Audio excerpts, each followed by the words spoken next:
O FIA em Foco de hoje é o VRTM11. E se eu tivesse uma lista de classificação de fundos imobiliários, esse aí estaria na coluna dos High Yield. E, Emily, por que nos High Yield? Então, esse fundo ele é um multi-estratégia, também conhecido aí como hedge fund. E por si só, esses fundos já trazem um maior risco, porque a gente depende inteiramente da expertise do gestor.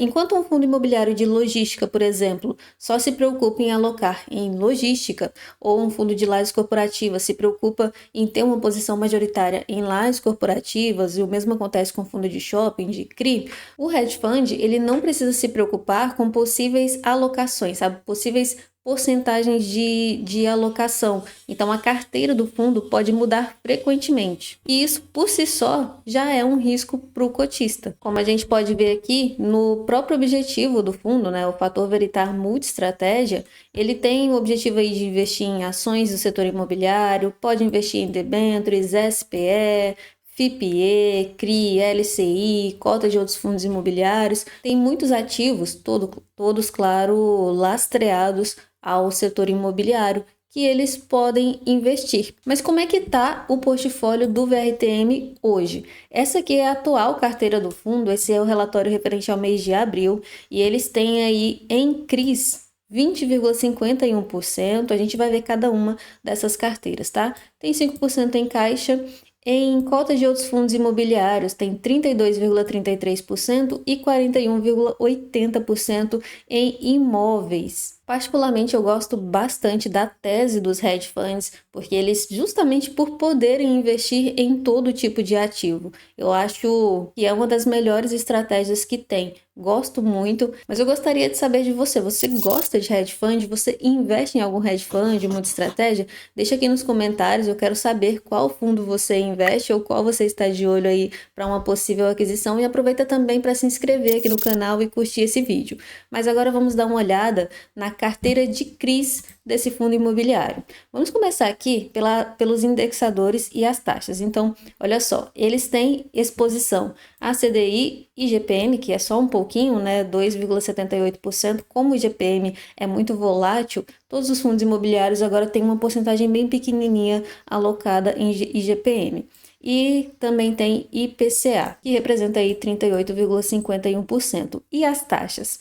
As taxas, tanto a de aquisição quanto a de marcação ao mercado, são muito altas, tá? IPCA mais 10%, CDI mais 3,51%, IGPM mais 8,75%. E por que que isso é um risco? Porque se a gente for olhar do ponto de vista de um devedor, essas dívidas se tornam muito, muito altas, extremamente caras, especialmente em cenários de alta taxa de juro. Hoje, por exemplo, uma taxa como essa aqui, de CDI mais 3,51%, 3,5%, o devedor ao ano vai pagar o quê? 18,15%. É muita coisa, é uma taxa muito cara. Especialmente quando a gente tem esse cenário macroeconômico, os clientes dessas empresas, desses devedores, eles também param de consumir, porque tudo fica mais caro. E lembre-se sempre, para alguém receber muito, alguém tem que pagar muito. Por isso que, na minha opinião, são taxas extremamente caras, e eu me preocupo muito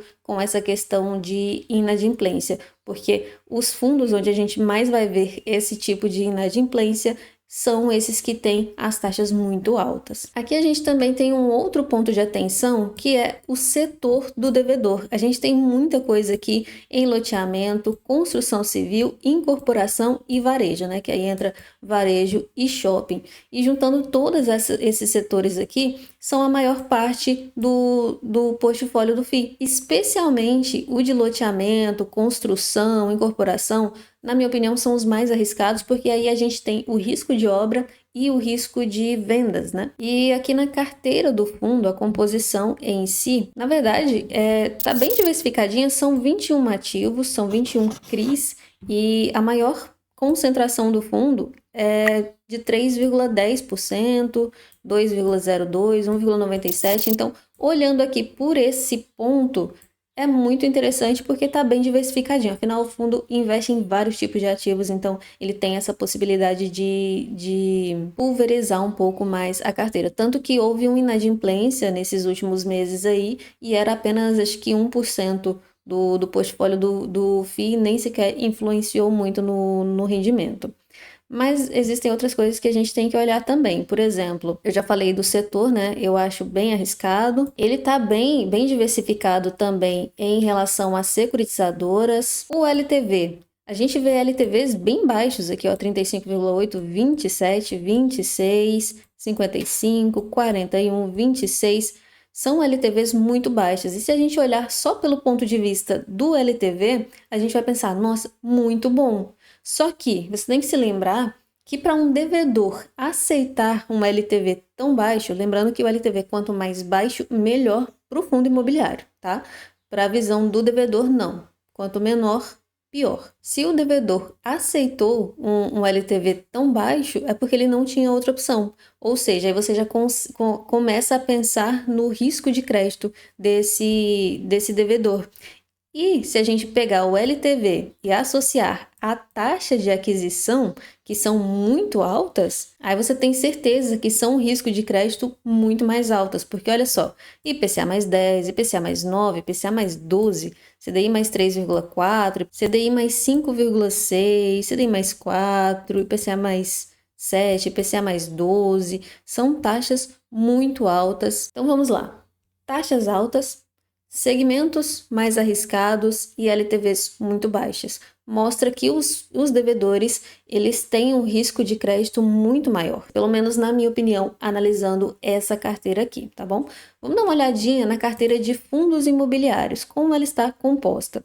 Eles atualmente têm 41 fundos imobiliários e a gente pode ver aqui, tem até alguns nomes interessantes. A gente tem aqui, por exemplo, o New L, eu sempre trago vídeo sobre o New L aqui, BTCI, que eu acho um fundo muito bom, JSRE tem um portfólio bem legal, LVBI, Bresco, gosto muito, Gari, eu invisto também, HGCR, PVBI, KNSC, HSLG, Deva.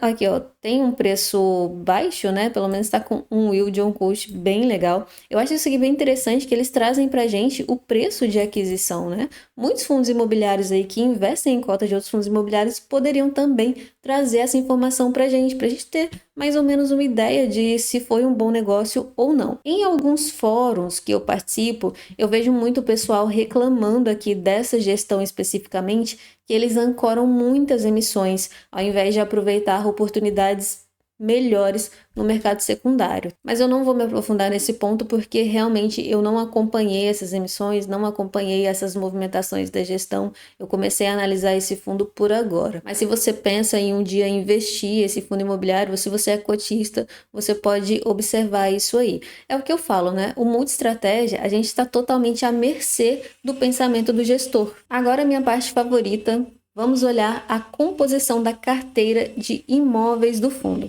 Eles têm 26 imóveis, eles têm vários imóveis no mesmo empreendimento. São imóveis residenciais e eles compram na planta. Como é que funciona a estratégia do VRTM? A incorporadora, ela não tem ali o financiamento do banco, então o fundo vai lá, o VRTM vai lá e vai comprando esses apartamentos na planta com bom desconto, claro, e assim a incorporadora vai ter liquidez, vai ter o capital para começar essa obra. E para o fundo ter ali algum rendimento para distribuir aos cotistas, essa incorporadora vai pagando uma renda mínima garantida. A gente tem até alguns detalhes aqui, ó, quando eles trazem para a gente mais detalhes sobre os imóveis, eles falam, ó, o incorporador paga uma garantia de rentabilidade mensal de 10% ao ano, IPCA mais 10% ao ano. E aí tem vários, todos eles aqui falam, ó. O incorporador paga uma rentabilidade mensal de IPCA mais 11% ao ano, 10% ao ano, IPCA mais 10% ao ano. E a gente também pode ver que, olha só, em cada um desses prédios, desses empreendimentos, eles compram um total de lajes. Não é só um apartamento, olha aqui, 10, 19, eles compraram nesse aqui, 10. E a estratégia também é vender esses imóveis. Porém, como a maioria ainda está em obras, eles ainda não venderam. Outro ponto que a gente pode observar é que eles também não têm concentrações muito altas. A maior concentração em imóveis é de 5,07%. Em relação à concentração, a gente não tem o que reclamar do VRTM, tá? Ele é bem diversificado. E eles também têm kickers. O que é um kicker? O kicker refere-se a um valor financeiro que o fundo tem direito a receber. Quando ocorre a recompra de uma unidade, o fundo recupera o valor investido acrescido de um valor adicional. Basicamente é o lucro, né? A diferença entre o valor da venda e o valor da compra. E o potencial deles, o potencial desse kicker, ou seja, desse lucro, é de quase 8 centavos, né? 7,8 centavos por cota. Mas como a gente pode olhar aqui na carteira, tá vendo? Olha só, avanço da obra. Tem uma aqui que está concluída, vamos ver se tem outra. Tem outra aqui, outra, mais duas. Alguns já estão concluídos, outros estão muito perto de terminar, alguns estão bem no comecinho. Agora vai depender muito das vendas mesmo, para que o fundo possa destravar o lucro. Agora vamos falar um pouco sobre os rendimentos e a rentabilidade desse fundo ao longo do tempo. Então ele começou lá em 2023, no finalzinho, ele distribuiu 12 centavos. Em 2024, que já teve um ano inteiro de negociação, foi R$ 1,07 e no acumulado agora de 2025 já foram 45 centavos por cota. E se a gente juntar tudo isso aqui, foi um total de R$ 1,64 por cota. A gente pode ver que ele vem distribuindo 9 centavos recorrentemente desde novembro do ano passado. Antes estava oscilando um pouquinho, mas também ainda era o começo do fundo, né?